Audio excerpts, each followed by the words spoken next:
লাউ চিংড়ি রান্নার জন্য প্রথমেই চুলায় একটি হাঁড়ি বসিয়ে নিতে হবে। এবার হাঁড়িতে দিয়ে দিতে হবে তেল।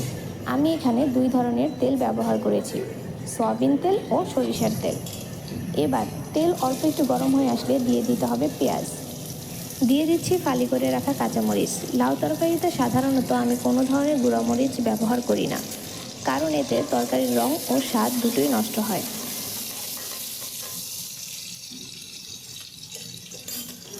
পেঁয়াজগুলো হালকা ভাজা হয়ে গেলে আমি এর মধ্যে দিয়ে দিব বাটা মশলা। আমি এখানে দিচ্ছি সামান্য রসুন বাটা। আবারও সামান্য ভেজে নিতে হবে। রসুনের কাঁচা গন্ধ চলে গেলে আমরা এর মধ্যে দিয়ে দিব আগে থেকে ধুয়ে রাখা চিংড়ি মাছ।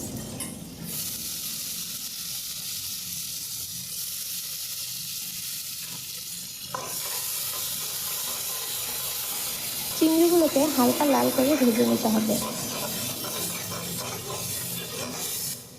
দিয়ে দিচ্ছি গুঁড়ো মশলা, দিয়ে দিচ্ছি লবণ, হলুদ ও জিরার গুঁড়া।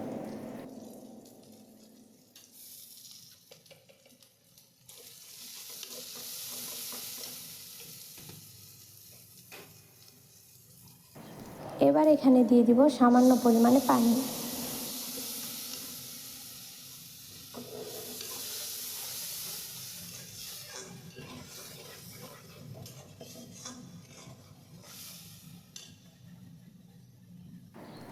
দিয়ে দিচ্ছি আগে থেকে কেটে রাখা টমেটো কুচি।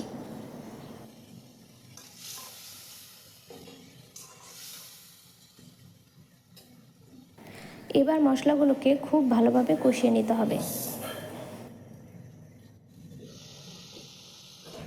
খুব ভালোভাবে কষানো হয়ে গেলে আমরা এর মধ্যে দিয়ে দিব আগে থেকে কেটে রাখা লাউ।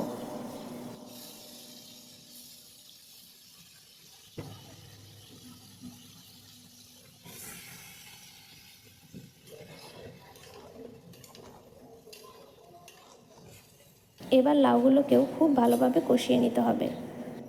আমি লাউগুলোকে একটু সময় নিয়ে খুব ভালোভাবে কষিয়ে নিয়েছি, কারণ কষানো যত ভালো হবে রান্নার স্বাদও ততই বেশি হবে। এবার এখানে ঝোল দেবার পালা। আমি এখানে সামান্য পরিমাণে পানি অ্যাড করছি। তরকারি ভালোভাবে কষিয়ে নিলে পরবর্তীতে খুব বেশি পানি অ্যাড করার প্রয়োজন হয় না। আমি এখানে মাত্র 1.5 কাপের মতো পানি ব্যবহার করেছি। বাস, এবার ঝোল কমে আসলেই তৈরি হয়ে যাবে আমাদের লাউ চিংড়ির তরকারি।